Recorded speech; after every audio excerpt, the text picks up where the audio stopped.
So this is a mill lathe combo unit. And that is my standalone mill and my standalone lathe. There are some advantages to a unit like this compared to individual units. And there definitely are some advantages to an individual mill and an individual lathe. Let's take a look at what the differences are, figure out what's going to be best for you so that you can make an informed decision.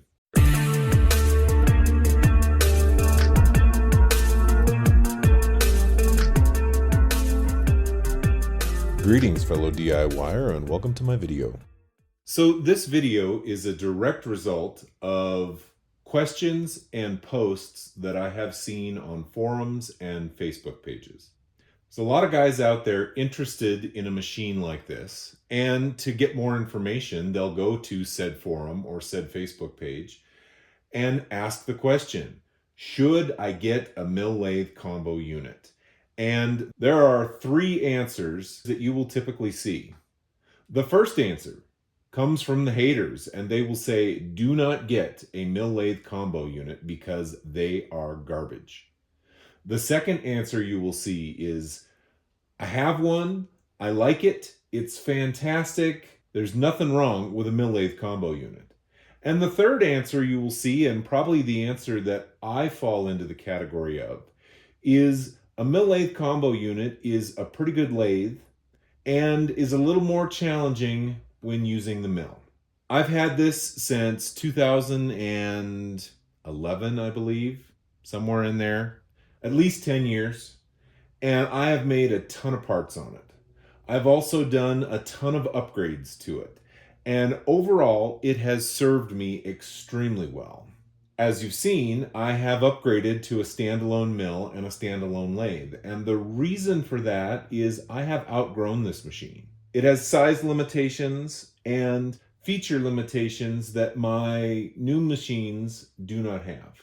So the first thing is you get what you pay for. When I purchased this, I did not have a lot of money to spend on a tool like this.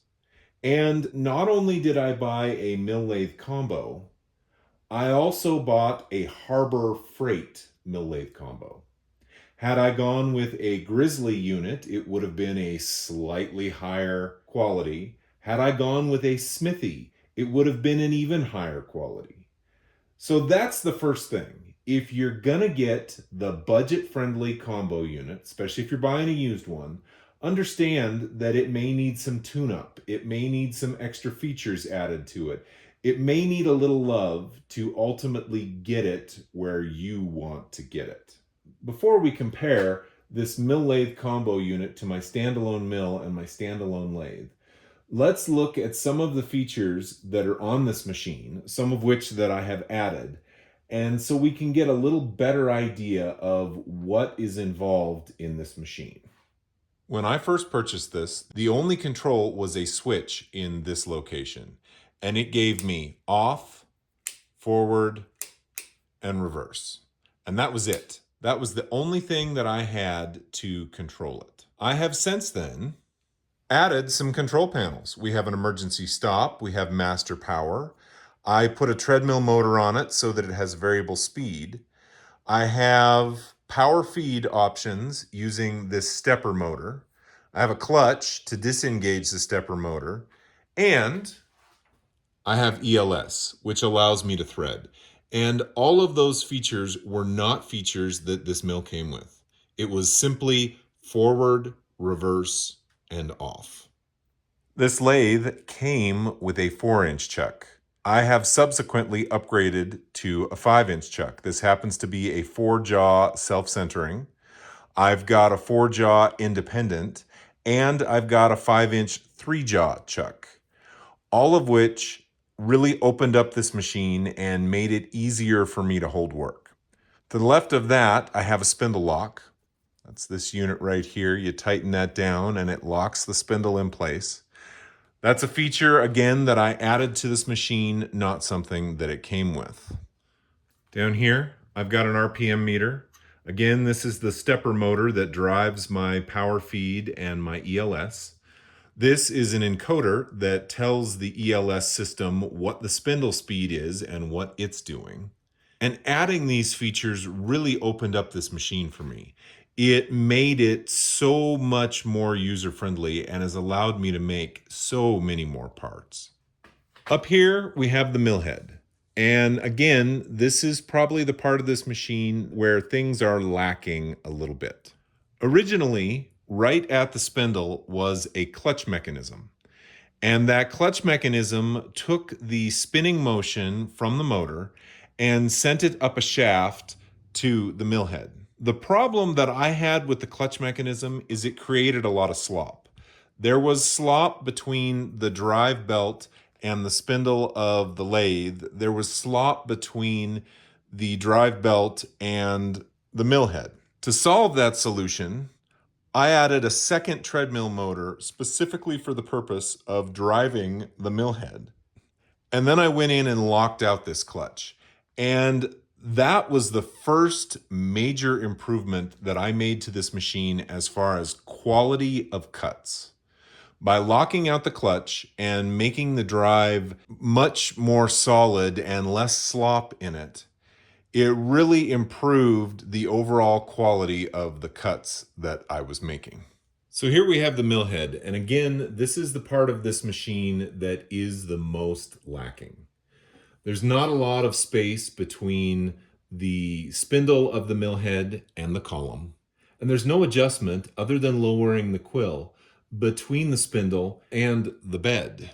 Also, in order to effectively use the mill, you got to remove the chuck. Now, this was less of an issue when I had a 4-inch chuck on here because I didn't have the adapter plate in between and it was a shorter chuck. So you could get away with some milling without removing the chuck. But now that I've upgraded to the 5-inch chucks, it's required that this piece be removed in order to do the milling. I had 2 complaints with this mill as a combo machine. The first issue I had was simply setup time. As I said, if you're going to use the mill head, you got to remove the lathe chuck. If you're putting a vise on the actual bed, you've got to get it set up and properly indexed. And there's a time factor there. If you're working on the lathe, and then the next order of operations says that piece needs to go to the mill, you've got to tear everything apart, do the mill work, and then if your order of operation calls for it to go back to the lathe, you've got to set that up. So time is a huge, huge factor when it comes to a mill lathe combo unit. Now, if you're retired and you've got time aplenty, that may not be a factor. That may not be an issue. If you are a business and you're trying to produce things where time is money, that may be a factor, and you may not want to go this route. The second issue I had was that there's not a ton of height adjustment in the mill. You have quill adjustment, so we can come down a total of about 3.5, 4 inches, and that's it. And you can do it, you can use this and do it as a plunge, or you can use the fine feed, which more often than not, fine feed is what I did when I was milling things. The problem you run into is the further the quill sticks down from the cast piece on the mill head, the more movement you're going to get. And that can cause issues with end mills. It can cause them to dull, can cause them to break. It can also affect the dimensions of your cuts, especially if you're cutting things like steel. Now, if you're cutting aluminum, it's not a problem. It's just going to cut right through it. But with steel, it's more likely to have issues the further down this quill goes.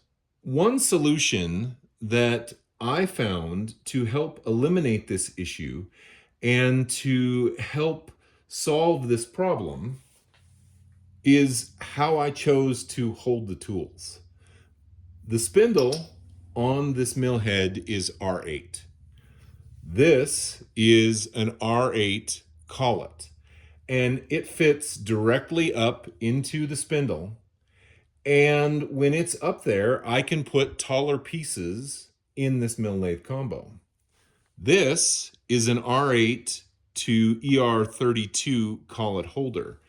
If you compare the two, you can see that it drops this bottom section down about 2 inches. That means we can get the end mill closer to the work without having to extend the quill. And that is definitely an advantage. Ultimately, if you are going to use this as a mill, you're going to have to come up with creative solutions. You're going to have to come up with ways to mount things to the bed that raises them up. And you're going to have to come up with creative ways to extend your end mills down, hopefully without extending the quill too far. A couple more upgrades that I made to this machine. I added a 3-axis DRO, so I can tell the depth on my mill. I can tell the X travel on my bed, and I can tell Y travel on my bed. This was a fantastic upgrade, and it really helped the quality of the things that I was machining and making go up significantly. Basically, it eliminates having to deal with backlash. It allows you to see measurements and accuracy on the fly.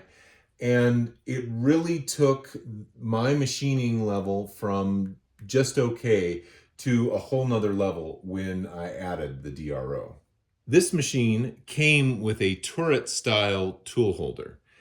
And while that's convenient, you can mount multiple tools in it and just spin it and lock it back down to change cutters. It's not convenient in the sense that you cannot easily adjust the height. You've got to put the tool in the turret style holder, then you've got to use shims to get the correct height. And really that's kind of a pain. It's harder to get accurate, and again, it is a major user of time. By going with this AXA quick change tool post, this wedge type, I was able to easily adjust height, and really that was a fantastic upgrade, helping save time and making this machine more user-friendly. So what is the advantage of a mill lathe combo unit like this? Well, there are two big advantages of a machine like this over a standalone lathe and a standalone mill. The first one is cost. You can get into one of these machines for about a third of what I paid for the two standalone machines that I currently have. Again, you get what you pay for. If you get a high-end smithy that is their biggest unit and their nicest unit, it's going to cost you about half of what I paid for a standalone mill and a standalone lathe. So anywhere from a third to half the price by going with two machines in one. The second one, and this is a huge advantage for a lot of people, is it's a much smaller footprint. This is two machines that takes up one area of space. I now have two standalone machines in the shop that take up way more space than this unit does each. And so that can definitely be a challenge if you have limited workspace.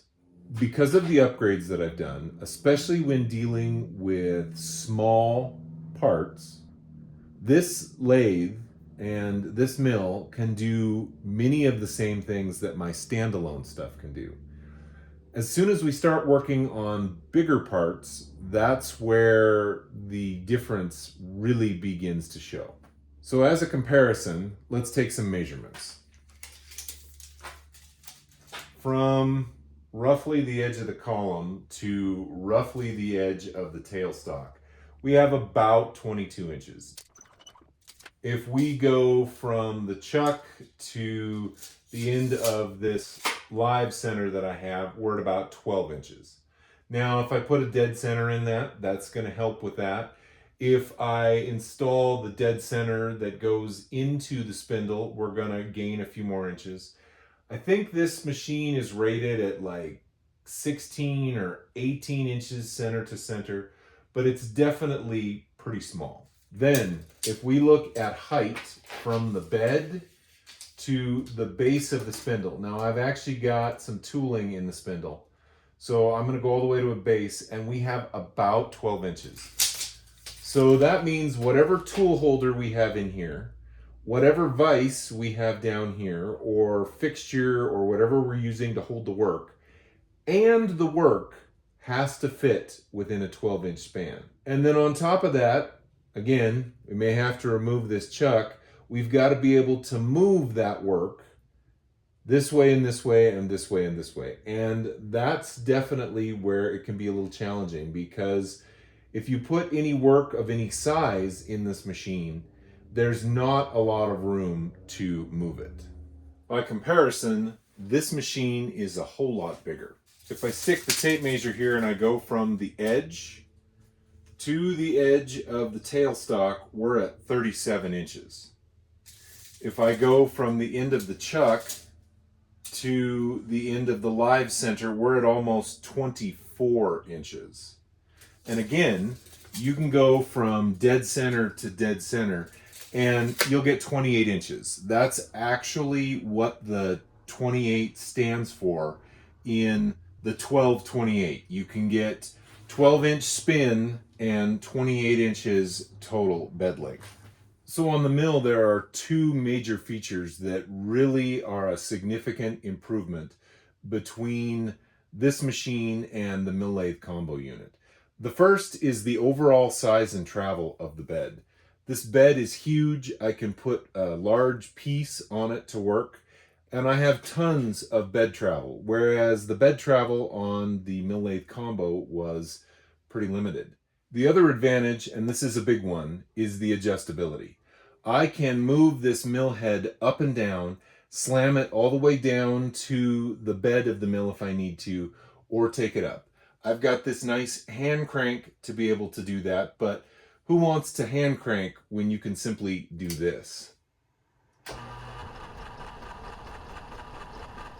So that right there is one of my biggest complaints with this machine.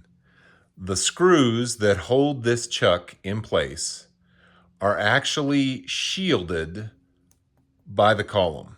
There's no easy access to get in there.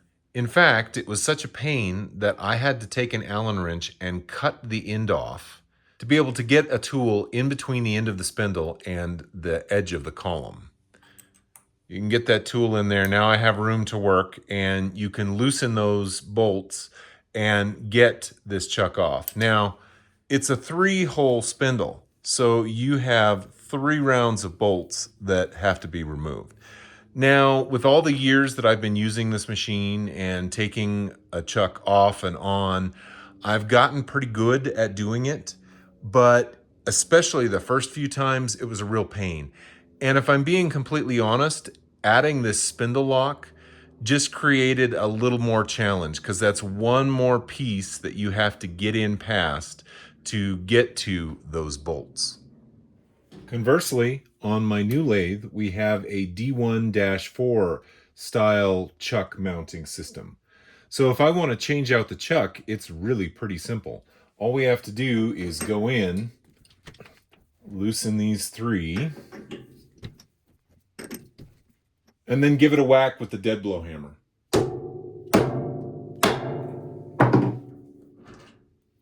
And the chuck comes right out. In reverse, find the 0 mark, put the chuck in place, tighten it down part way,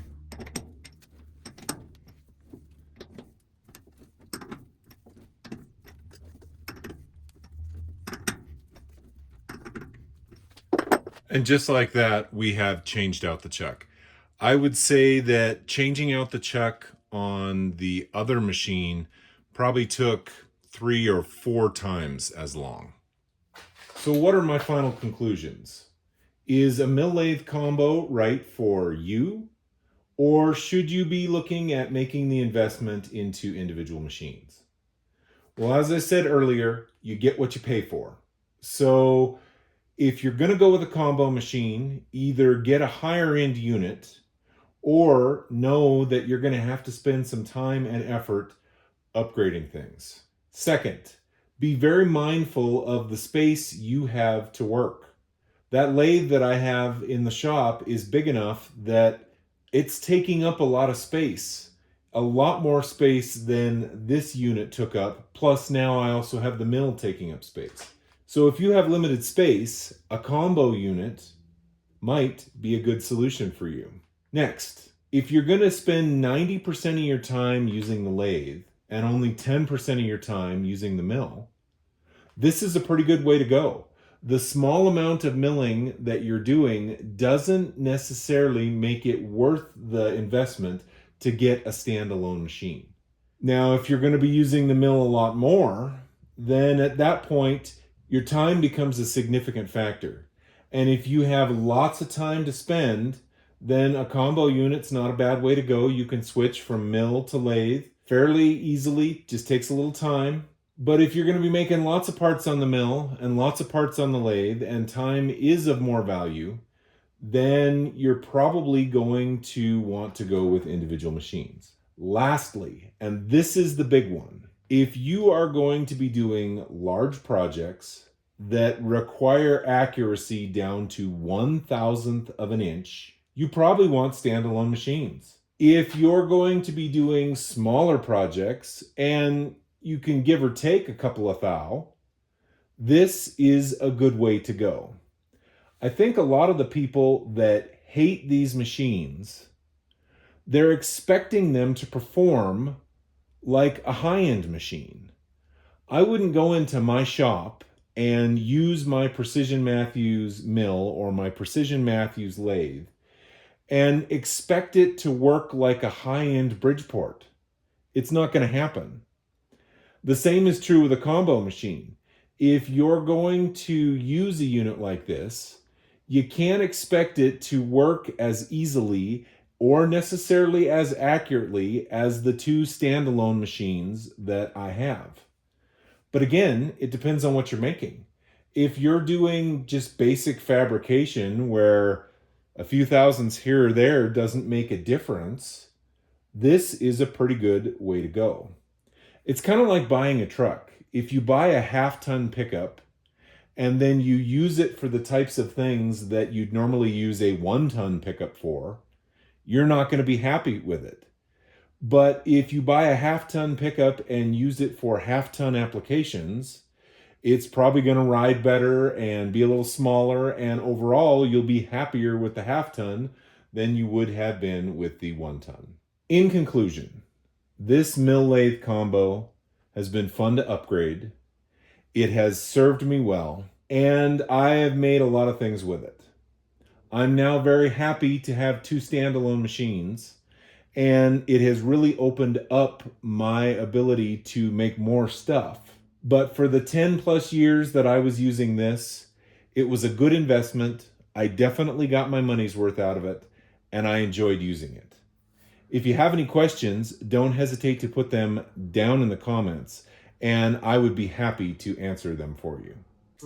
If you like what you've seen, please click like. If you'd like to see more, please subscribe. Thanks for watching.